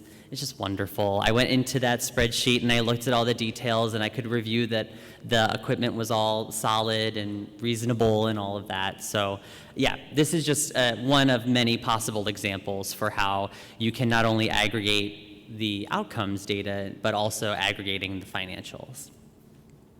Okay, that's all. Yeah, I think that is the end of our formal presentation. If you all have any questions, MOE, budget. And we do have time to get we got plenty of time. into weeds. Oh, Terry's got some. Yeah. My virtual question is whether you program officers would like the match projects aggregated to. Oh. I don't think we necessarily need them to be aggregated. A lot of states do have a single match only project. And if you feel that gives you adequate space to describe what is going on in those match projects, I think that's fine for us. If you feel the need to use more than one project for match, that's fine. I would say just like any other project that you would aggregate or combine, as long as they all meet the same goal and intent, that should be feasible or manageable. Exactly. Yeah. Mm-hmm. If we need to recalculate our MOE, but it's let's say it's just something very small that's not going to affect our ability to meet MOE, do we still need to go through the recalculation process, the formal recalculation process, or can we just do that and use that, the added, the thing that we added in, can we just use that kind of going forward? Mm-hmm. Well, one example that I can think of from one state is that it wasn't necessarily a recalc. They had a cost that was in past years a I guess like a one-time cost where it wasn't guaranteed every year, and then something happened with the legislature and it became a guaranteed cost, and it became one of those stable cost categories. So they didn't do a recalculation. They just, from then moving forward, they just added that cost as a new stable cost. That may not necessarily be your case specifically. I don't know if Terry has anything to add. I think, like, every scenario is a little different, so maybe talk to your program officer about it. I mean, we would like to see the recalc if possible, because you can go back in time and sort of readjust your average going forward. So that would be more, Above there would board. be calculation integrity, is it reflected back in time, this kind of thing you're talking about. But it's very, it's like peanuts in the grand scheme. You know, talk to us about it, and we will figure out how. We tried to make the, I would just say, we try to make the recalc process as minimally onerous as possible. Like it's much less to do than the actual waiver process. So I really noticed a couple of years ago, you all were asking us to provide more information in that supplies section. And looking at your most recent example of a supplies question, I usually just put them in a list, but would you prefer complete sentences? We do not need complete sentences. Okay. Yeah. A list is just fine. But we also Thank don't you. want bullet points. The system doesn't want bullet points. Yeah. I have a question about admin costs. When you were talking about the different salaries that could be in there, could someone that was like an admin assistant that is supporting the LSTA program and that work be in there, or should it just be something where it's more coordinator or chief officer? I mean, if they're contributing to the work of the LSTA program, they can be included in there.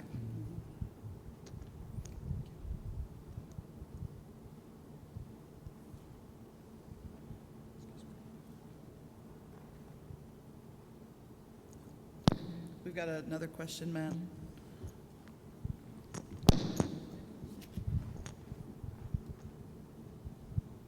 For the other operational expenses category in the SPR, how difficult would it be to rename that category, like subrecipient indirect? Is that a change that could happen? It's a great question. That's like a note to take back to. The ranch. I think a Yeah. note has been made about that already. Okay. And I think it's part of our, reiteration of like the future of the SPR. Yeah. Because you're right, It's a good suggestion. it is not straightforward. It may also be something that it wouldn't be replacement, it would be in addition to, like, it could be an additional That's true. category That's true. too. Yeah. I can see your face, Wendy Copeland. Yeah, Changed her mind. She's like, Terry? not getting into that. Yeah. We had a question about the last example in the slideshow. Oh, man. Which referenced in the SPR budget boxes a spreadsheet of purchase materials. And the question was whether that would be an acceptable substitute for the later activity area of the SPR where you're plugging in numbers of like how much hardware was purchased. Thoughts on that? Great question. That is different, just because, as you may have seen from all of the charts and projections and numbers and all of that incredibly well harvested data, if the activity numbers aren't in those places, then when they run an export and are trying to kind of match up apples to apples, it would be much more difficult for them to look through and download everybody's additional material attachments of those numbers. And so in that case, for the purposes of their data analysis, it's kind of critical it stays there. Similar to this, we still have the financials in those fields for us to pull and to be able to total. It's just those specific details that would be suitable for an additional material spreadsheet. We can assume at the activity level, if they were listing this as at the purchase, as a purchase, not that a purchase is an activity, but acquisitionally, they outlined in those boxes how many pieces of software, how many pieces of hardware that they purchased. And that's why we need those numbers in those boxes specifically to add to Dennis's point. Yeah, I would say, and also maybe a version of that they might be getting at is, let's say in this example, they purchased 1,100 pieces of equipment. And in the activity narrative, they might say, like, for more details, look at the additional materials spreadsheet to know, like, how many Dell servers or whatever was purchased. That level of granularity would be good in a supporting spreadsheet.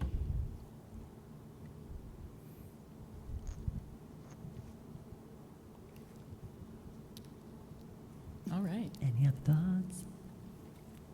Thanks very much. Thanks, everybody. Yeah. Okay, we're getting towards lunch. There is one more short boot camp segment we're going to try to squeeze in. This one, Madison is going to fly solo on, and she, if you don't know her background, had started at IMLS in our discretionary grant-making office and then migrated to our finance office and was doing grants management things sort of across the different programs, and then came to Grants to State. So she's got a lot of great know-how that she's sort of packed into some of this, and we're excited to share it with you. So thanks, Madison.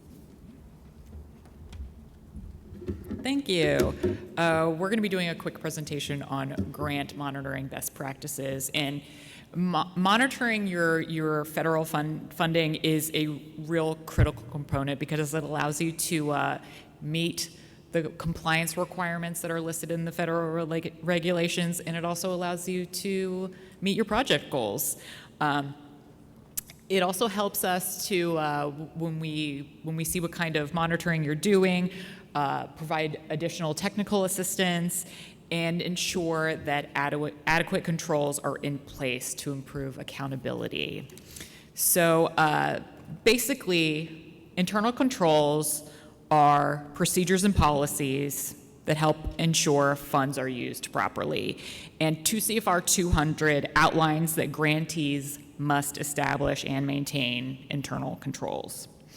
This includes compliance with statutes, regulations, and those terms and conditions, as well as following procurement rules and acquisition regulations. So the next few slides will be essentially tips for having internal controls.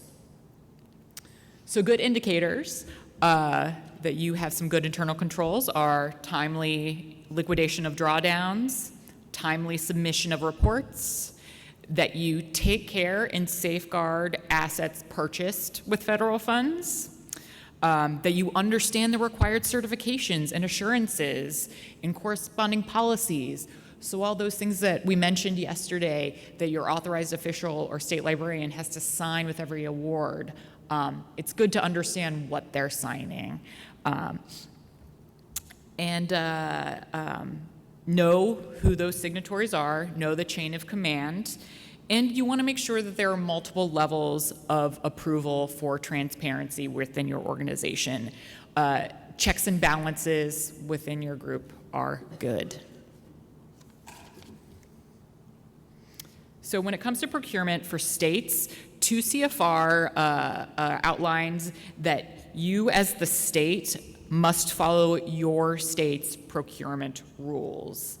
There are other regulations around procurement in 2 CFR that's worth pointing out. Those are contracting with small and minority businesses, women businesses, veteran-owned businesses. You should take priority for those. Highlighting domestic preferences for procurement, and I'm going to talk a little bit more about that. And then also using or procuring recovered materials, so bio-based products, recycled materials, environmentally conscious materials should be prioritized as well. So for that domestic preference, we get a lot of questions around this as it requires both states and any subrecipients you have to the quote-unquote greatest extent practical to purchase things that are made in the United States. Now, there is no dollar threshold for this. There is no exceptions on the awardee or if contract type, et cetera. It applies to everyone. So what does this mean practically for you? If there is a conference opportunity or a continuing education opportunity that may be taking place in a different country, it doesn't mean that it is completely unallowable, but we want you to look critically at that opportunity and think, is this the best and only opportunity to do this type of education? Or is there something within the United States that could fulfill this requirement? And you want to make sure you document your reasoning for that. So if you really believe that and find that that overseas conference is the best and only point of education for that topic, it could be reasonable and allowable. Another example that we see a lot are resource materials and books. Your libraries may want to fund collections in different languages, and some of those books may not be easily received from United States vendors. So, you know, if you want to get books in Chinese, it may be easier to purchase books from an Asian site or procurement area, and that is justified as something that's reasonable and necessary. There's also sole source consideration, so if you're using Elsevier, you really have no other option. The next we mentioned this yesterday a little cryptically, but 2 CFR is explicitly prohibiting recipients and subrecipients from purchasing telecommunications and video specifications equipment from countries that are quote unquote doing, I guess they are considered the enemy or a covered foreign country. So we don't want any doing business with the enemy, affectionately. They spell out the companies by name and highlight that you cannot work with these companies or their affiliates. And while I'm not going to read out those companies explicitly here on the slide, you can check out the FAQ at cfo.gov to get a full list of those folks. It's also really handy to, when you're doing your risk assessments, which I'm going to talk about in a moment, checking sam.gov, and there could be indicators in sam.gov that you will not want to purchase from those organizations. So I mentioned at the beginning of safeguarding materials that you purchase with federal funds, and this comes under the equipment regulation in 2 CFR. And so these are just some basic outlines for those equipment purchases. These are things currently that are $5,000 or more. In the future, that's being changed to $10,000. But essentially, any equipment has to be pre-approved by IMLS before you purchase it. So you'll want to send us a message in EGMS requesting what you're going to be purchasing, how much it's going to cost, and how it's going to contribute to your 5-year plan. Using that equipment, it must be used for the authorized purposes of the project that you're funding, at least for the entire period of performance, or until the property is no longer needed after the period of performance. So we encourage you to keep using these pieces of equipment after the grant is over. Please note that regulations around equipment differ between states and other non-federal entities, and I'm going to touch on that in a few minutes. But the regs do require keeping inventory of equipment. A physical inventory must be kept and reconciled with records at least once every 2 years. So it's good to keep a record of the equipment that you are approving and issuing with IMLS funds. You must have a control system in place to prevent property loss, damage, or theft, and if any of those things do occur, they need to be investigated. You must have procedures in place for regular maintenance. So you have that really trusty bookmobile that you bought for that rural county that's really helpful. They do need to have procedures in place to making sure it's maintained in good condition. If it comes down to after the performance period, the equipment is not useful anymore, or they want to sell the property, proper procedures must be followed for that. And disposition is fully outlined.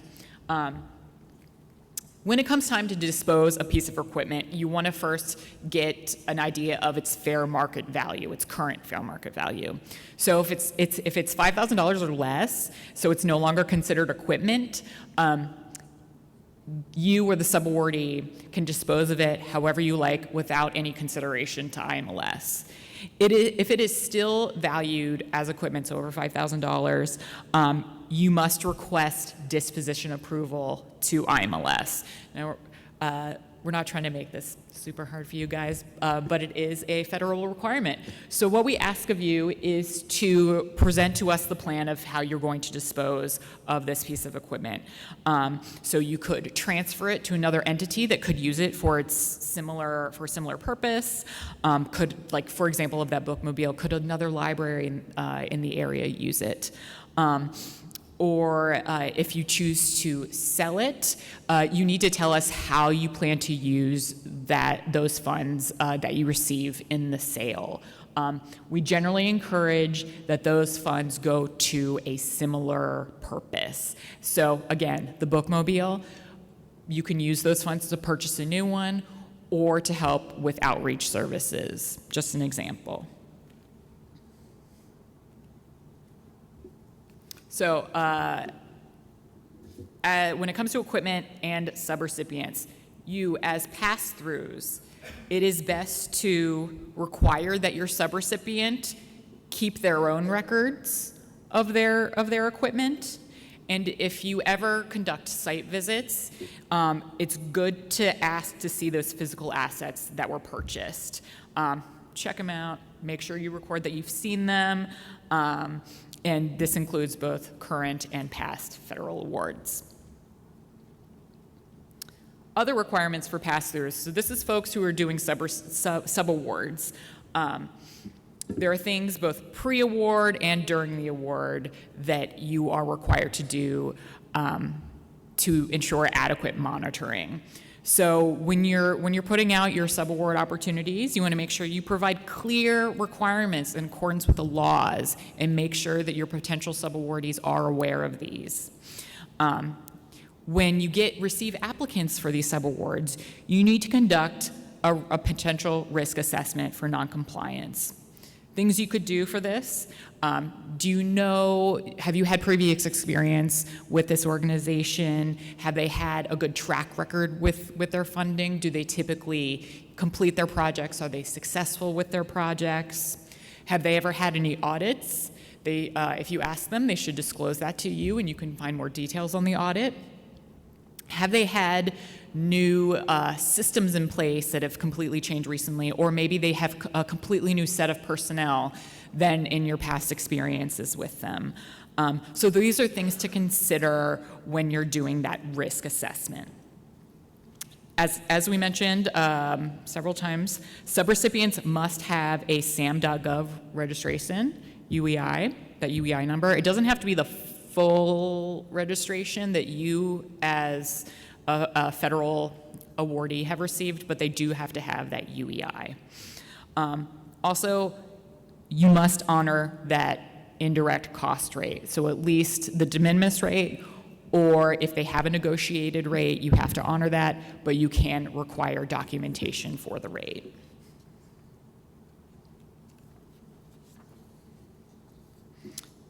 So during the award, if you give out subawards that are greater than or equal to $30,000, you have to report that in the Federal Funding Accountability and Transparency Act subaward reporting system, also known as FSRS or FSRS.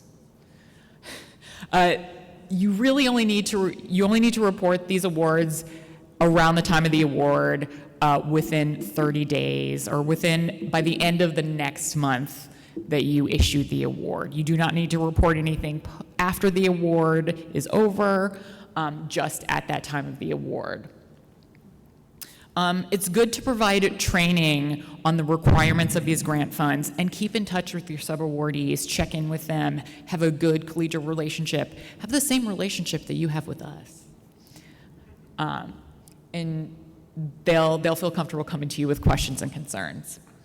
Again, keep records of your sub-awards and require your sub-awardees to keep records as well. And require financial and performance reports and review them for success.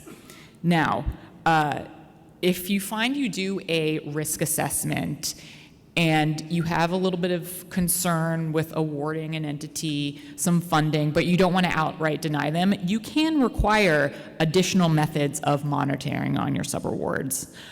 This could include in-person site visits. It could include extra reporting. You could allow reviewing of receipts if you have the capacity to do that. You also are required to take action for any non-compliance that you find. Now, what does that mean, taking action? You could temporarily withhold cash payments until the correction is made. You could disallow certain costs or certain parts of a project. You could suspend or terminate the project if it gets to that point. And if you find there's some serious fraud, waste, and abuse happening on this project, you could initiate suspension and debarment proceedings, which is one of those things that show up when you check someone's sam.gov number. All right. So those are some methods of monitoring. Do we have any questions, both statewide and subawards?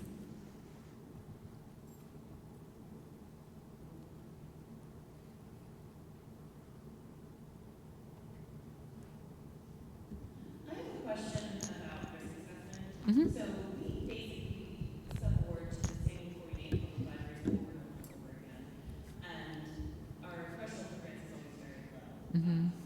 We don't have to do that as our thing. Frankly, do you think we need to conduct a risk assessment every time a formal written down risk assessment, or If we know them? Is that? Yeah, if you know them, and let's say it's good to document any concerns you have with specific entities.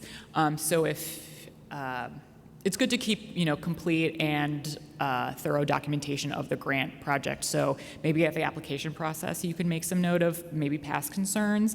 That doesn't mean you can't not award them, obviously.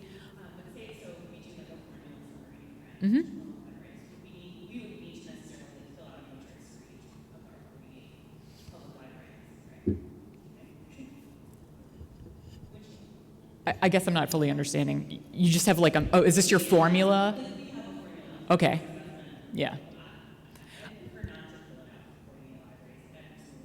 I think that's fine. I think what's helpful is what is going to be helpful documentation for you and your staff, and someone, let's say you win the lottery and you're like, peace out, and someone has to take over the grants. Like, what kind of information do you want them to see?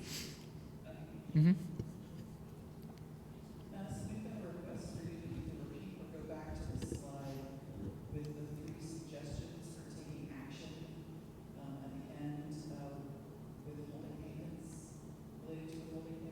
Sure.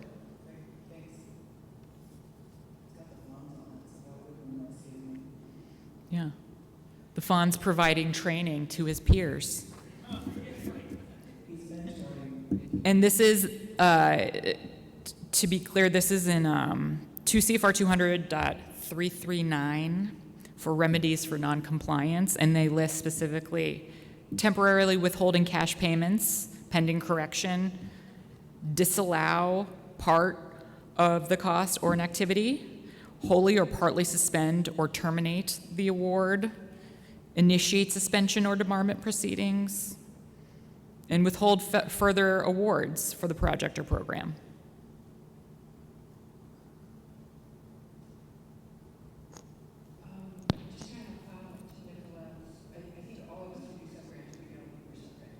Mm-hmm. So a little bit odd.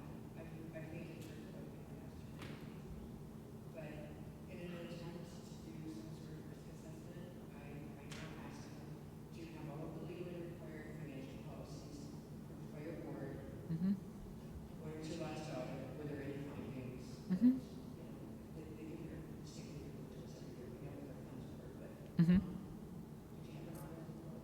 Exactly. And I glanced through it, check mark on my eligibility. Yes, I looked at their answer. Mm-hmm.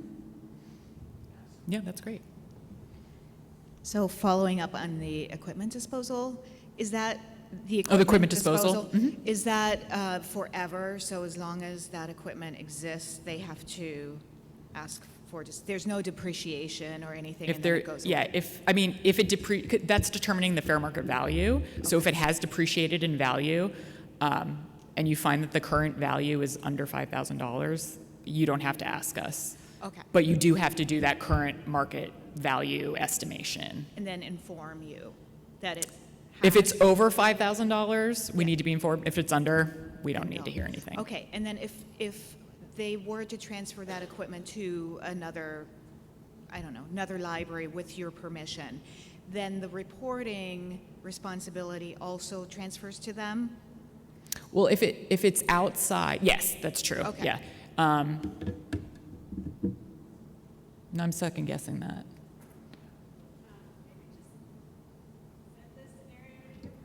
Right. I think if you were to sell the equipment or donate the equipment to another library, I don't think we would need to keep in touch with them about what they do with it. Yeah. Okay. We just need to clear it. The record that you as the primary purchaser, we would just need to close that loop. Okay, and then one really quick question. The FSRS, is that where we do the FAFATA? Is that the... Same, yes. That's it, okay. Thank Also known as SAFATA.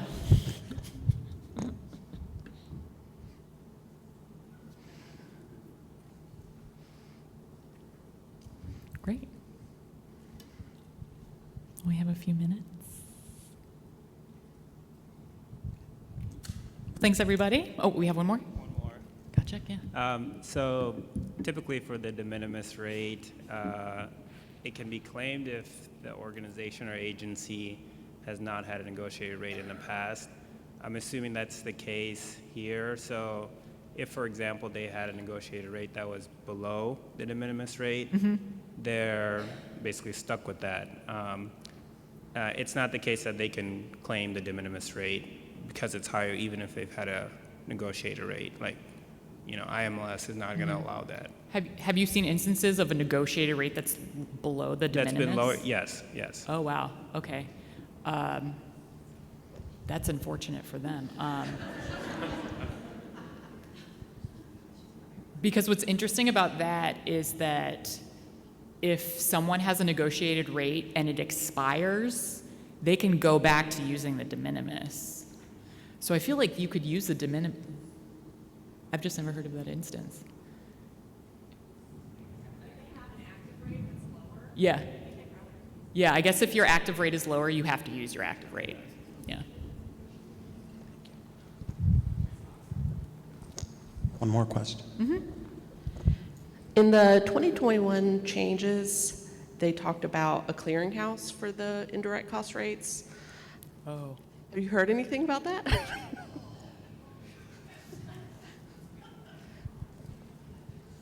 think that's because the 2021 language was like, if you've never had an indirect negotiated cost rate, and now they've loosened that language, that is, if you don't have an active indirect cost rate that's negotiated, and so I'm not sure that clearinghouse ever materialized because they didn't really effectively need it anymore. It's just, do you have an active rate or do you not? And the subrecipient should be able to look at that.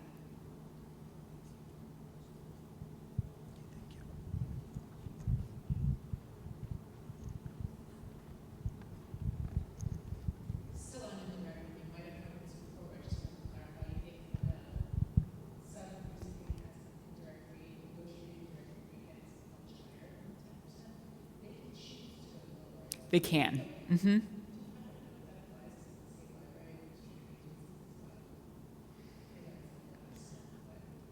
I mean, in any general award, except for LSTA funds, you have to use 4%. Yeah. I mean, yeah. If you were to apply for a discretionary grant with IMLS and you wanted to use less than your negotiated rate, you can claim only part of it.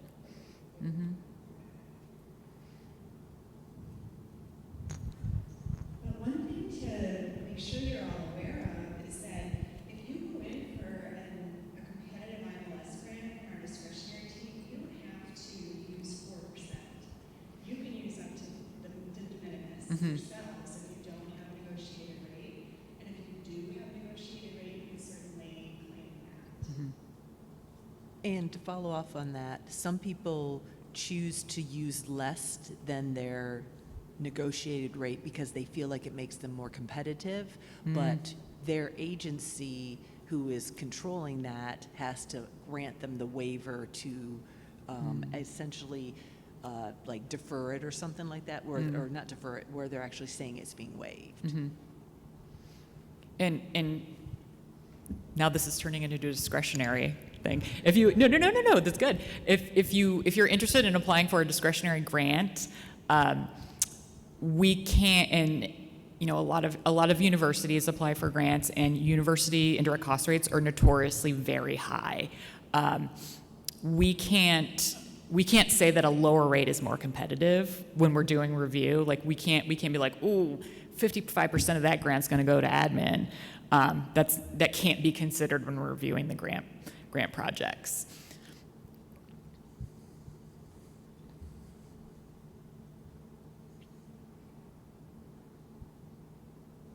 Great. Well, thanks everybody. Happy to answer any more questions if you think of them.